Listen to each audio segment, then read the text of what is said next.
Welcome back. You're watching SA Today with me, Unati Pagyasha. Let's continue here now. Deputy Minister of Basic Education, Dr. Reginah Mhaule, today with the KwaZulu-Natal Education MEC, Kwazi Mshengu, conducted monitoring and oversight visits in Pietermaritzburg schools as coastal provinces return to class.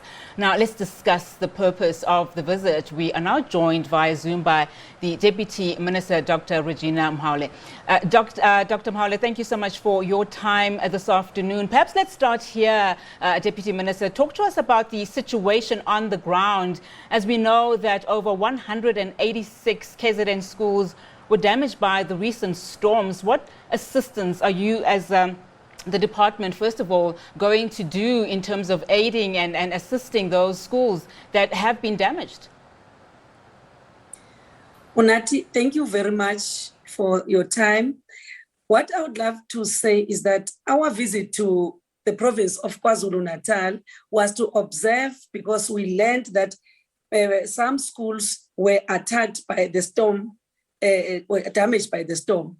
So we went there, but what pleases us is that most of the schools are back to normal and learners are at school. It's only the number that you mentioned, but in the district where I visited, it's about 41 schools that are affected, but all the schools, learners are going to schools and teachers are in schools. The province was very proactive. I want to thank the province of KwaZulu-Natal for being proactive and making sure that no school is left behind. The only schools in that same district, Kungudlovu district, which are affected by the infighting between tribal leaders, traditional leaders. They are fighting and they made at least 11 of the schools not to be operational. So we reported that matter to the Department of COGTA, that COGTA, because traditional authority is within COGTA, then COGTA to help us to try and bring an amicable solution to the tribal leaders that are fighting. So the 11 schools, I think by next week, they will be going to schools. So the rest, the Department of Education in the province of KwaZulu-Natal, as I speak, contractors are on site. And where the damage is too severe, they have ordered mobile classrooms. And I was happy, I saw the order and even the promise that by the end of this week, the mobile classrooms shall have been delivered to all the schools that are affected. So teaching and learning in the province of KwaZulu-Natal is effective. And from this day, day one, learners were in class, teachers were in class teaching. And we are happy as the Department of Basic Education. But I'm sure as you are happy at some parts, you must be really concerned because 11 schools not opening because of community members threatening educators again raises those concerns and issues of safety and security for educators and for learners. But perhaps before we speak about just your concerns about security and safety of learners, Deputy Minister, as part of your assessment, in KZN, I know you were only in parts of KZN. What's the status in terms of learner placement in KwaZulu-Natal? As you know, this is currently an issue in Gauteng, and in the Western Cape, they're saying that the situation has been made severe by budget cuts from National Treasury, by other things like the introduction of the norms and standards, regulations, etc. Talk to me about what the current situation is in KZN and maybe paint a national picture in terms of placement of learners in schools. Yeah, generally, the placement is a challenge in towns and cities and big cities. That's why Gauteng and Western Cape are highly affected because these two provinces are the economic hub of the country. All people, they flock to Gauteng and Western Cape. In KwaZulu-Natal, the problem is there, but at a very low scale. And the meeting that I held with the leadership of the province, I was promised that by the end of this week, all learners shall have been placed in KwaZulu-Natal. So it's not as severe as in Gauteng and Western Cape, especially Durban and Pietermaritzburg. When I was there in some 2 schools that I saw, there were queues and parents standing by the gate waiting for their learners to be admitted.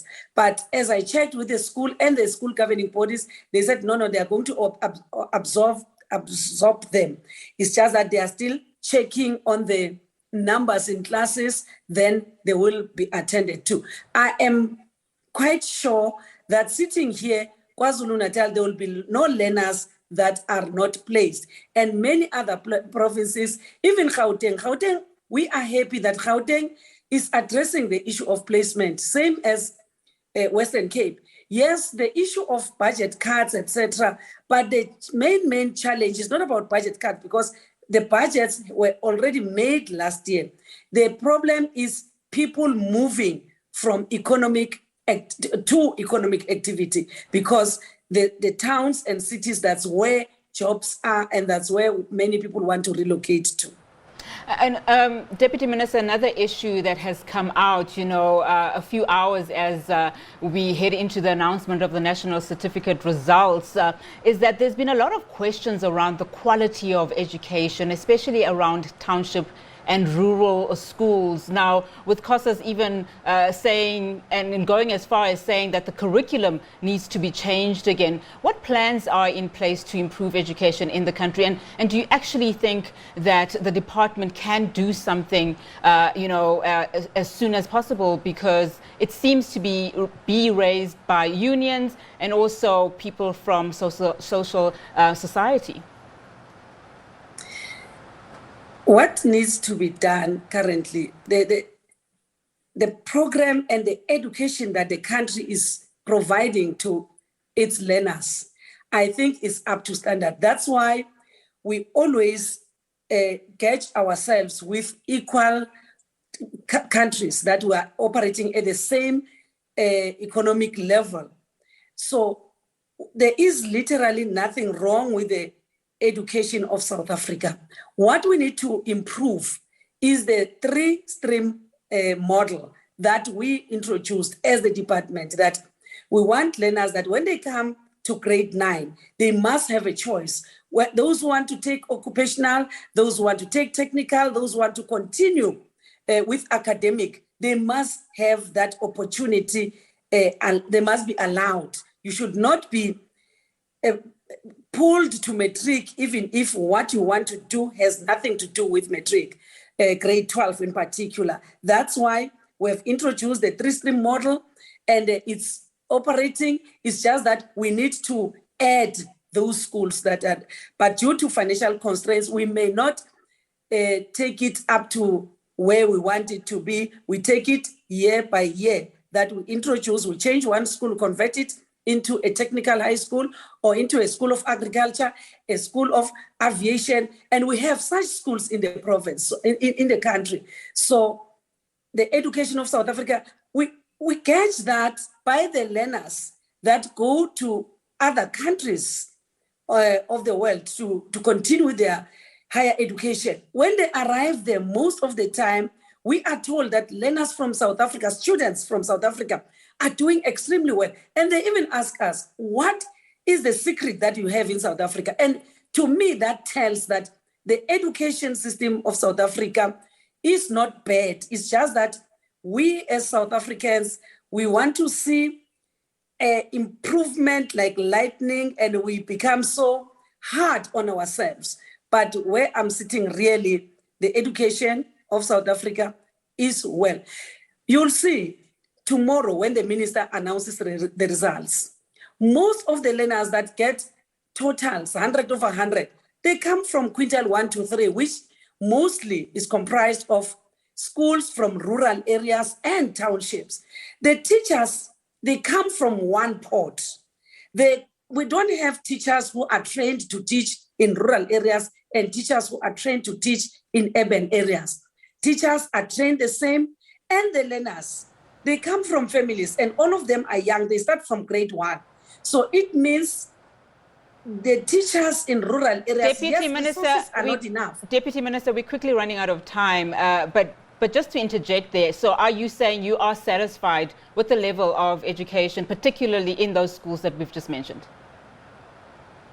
We are satisfied. It's just that we need to improve, especially on the ICT and connectivity in rural schools. That's what we need to improve. But generally, as the basic education in South Africa, we are satisfied with the level of education and the performance of the learners under the circumstances. Deputy Minister, as we wrap up this conversation, very quickly, we touched on the safety element, but something that is within your control. We know that the South African Human Rights Commission has started legal action against 5 provincial education departments over pit toilets at schools, which is a safety concern. How far is the department in eradicating pit toilets? We are doing that, I will say, very well, because remember in 2018, President launched the SAFE program that we need to build toilet sanitation projects where we don't have toilets. And that program is moving very fast and is going to end by 2023. It's just that we need to be a little bit patient because it's implemented at national level, covering those provinces which had a high number of pit toilets. So we are doing very well. The infrastructure team, we are monitoring that. We are meeting every Friday to monitor if those infrastructure are put in place, and we are satisfied, and provinces are also doing the same. Deputy Minister, thank you so much for your time this afternoon. We really do appreciate it. Thank you so much.